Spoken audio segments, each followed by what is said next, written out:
Gandang tanghali. You say hi? You wanna say hi? Good afternoon. Magandang tanghali. Go. Ang kalabasa cake.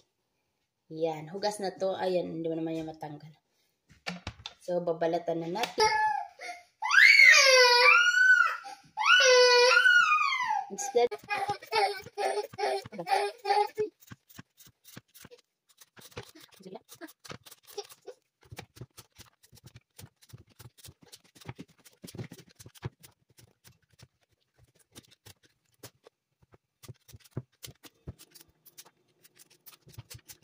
Tapos siya.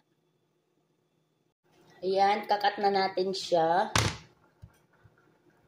Cut.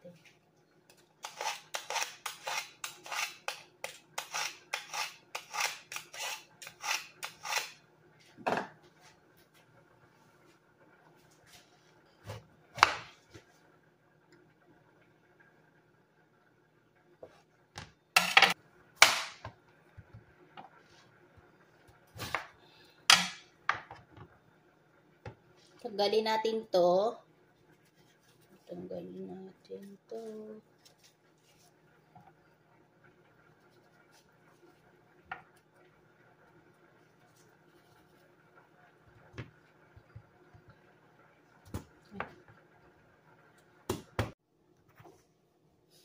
Ayan, tapos na ako sa kalahati. Ito naman. Tatabi muna natin ito dito.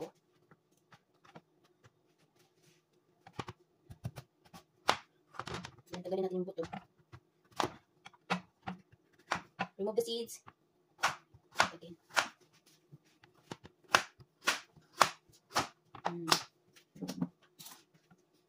Gamit tayo ng kutsara. What is it, baby?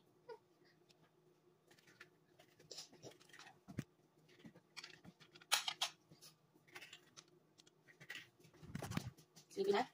Almost na. Natanggal ko na yung buto. Katin natin. Cut lang.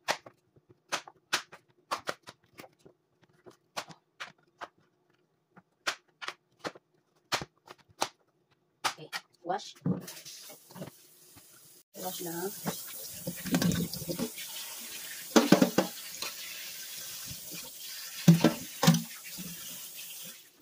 Nugasan ko na siya. Yan. So, cut natin ito ng cubes. Actually, nagsimula na mag-cut. Cut natin ganyan. Parang hindi siya maluto. At pag may mash ka, hindi siya mahirap i-mash. Hindi natin i-mash. Ulit. Mash na. Ay, pangkat.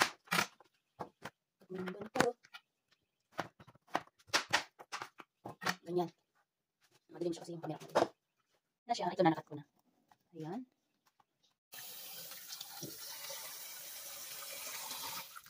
Tingin natin, guys. Ayan.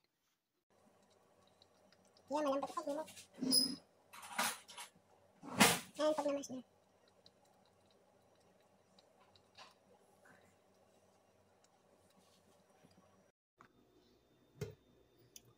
Luto na to. Tingnan natin. Pag namash na siya, ito. Pwede na to. Ayan o. Ay. Mainit kasi. Ayan. Mash na siya. Ayan o.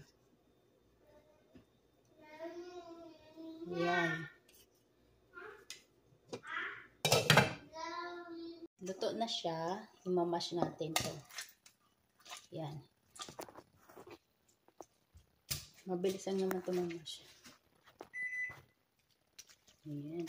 Imamash lang ng maayos. Ganyan. Tapos, hanggang sa matapos siya.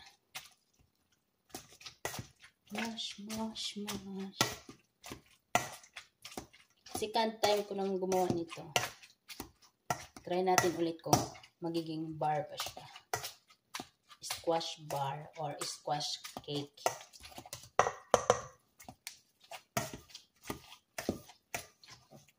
Lapit na.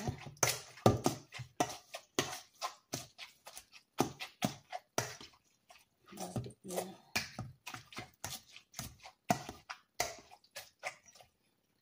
Ito na siya. mash na orange na orange. Yan.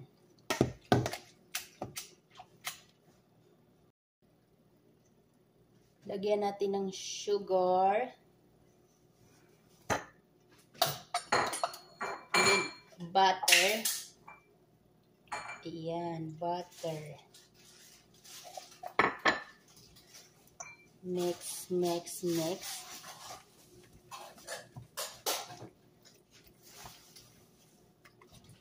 Hindi naman nila. Ayan, mix, mix. Huwag kalimutan i-preheat yung oven ng 350. Preheat ko lang. 355 pala pag preheat. Lagay yung flour. 2 cups flour. Hati-hatiin natin para mix lang. Flour again. Pinopost ko kasi mag-full yung cellphone ko. Kaya ganyan siya. Yan, flour.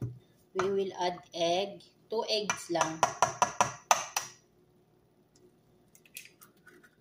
2 eggs. Yan. Mix lang. Post ko muna. Pag ito, ayan, ganyan na. Lagay mo yung flour ulit. Busin na natin. Tapos, yung baking powder, nakalimutan ko, dapat hinahalo ito sa flour. Yan. 1 teaspoon lang ng baking powder. Tapos, mix ulit.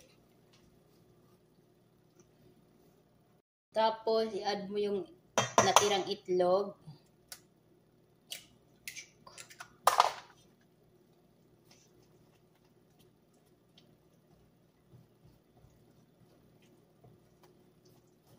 Haluin lang. Mikos-mikos. Ayan na yung consistency niya. Ayan. Tapos, lagyan natin ng vanilla or vanilla. Vanilla ang tawag sa amin sa probinsya. 1 teaspoon lang din. Oop.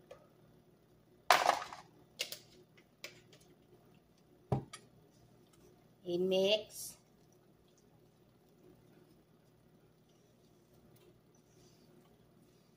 Bango na.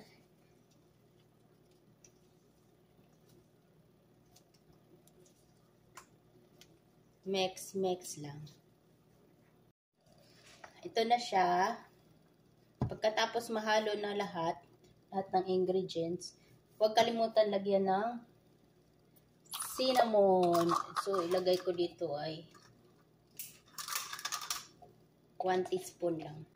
Wala din pala ako cinnamon. Ayan. Parang madami ito. Okay lang. Okay, haluin. Ang dami nga tang cinnamon. Ayan, haluin lang siya. Okay na natin. Ito na. Ilagay ko na sa baking pan.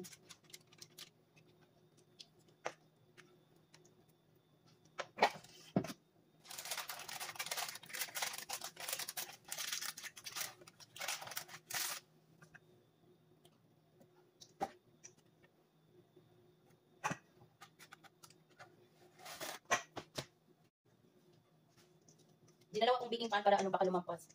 Okay na yan kahit manipis, basta huwag lang lumampas. Mahulog sa oven.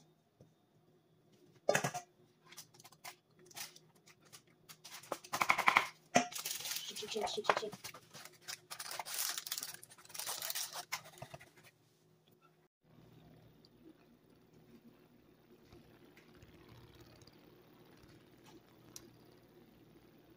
Ito na guys. Luto na siya. Ayan. Luto na. Ito pa yung isa.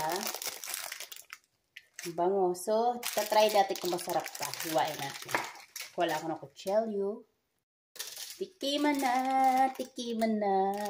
Masarap to. Naano na siya. Umaangat. Ayan. Hiwain natin. Tikiman na. Bango.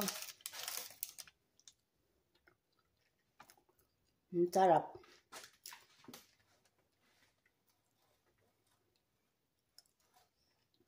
Moist siya sa loob. Yan. Sarap. Kalabasa bar or squash bar or cake. Para siyang cake na bar. Basta ganun na yun. Sarap.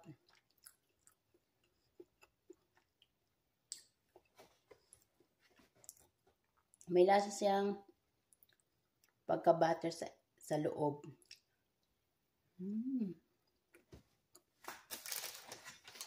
Favorito ni baby. Healthy na. Mura pa kasi kalabasa. Libre lang naman yung kalabasa sa akin kasi. Tanim ko.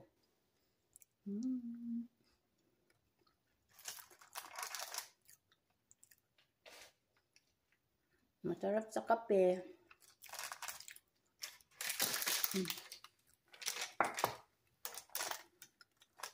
Try natin. Pareho lang naman ito yung timpla, yung makapal. Mas ano ba pag makapal? Dapat pala pinuno ko na. Inisip ko baka tumubo. Hindi naman pala tumutubo. Ito masyado. Try natin yung malaki. Ay, mataba pala. Ay, makapal. Wrong grammar si Inday. Ha! Ayan siya! Ang moist niya sa loob.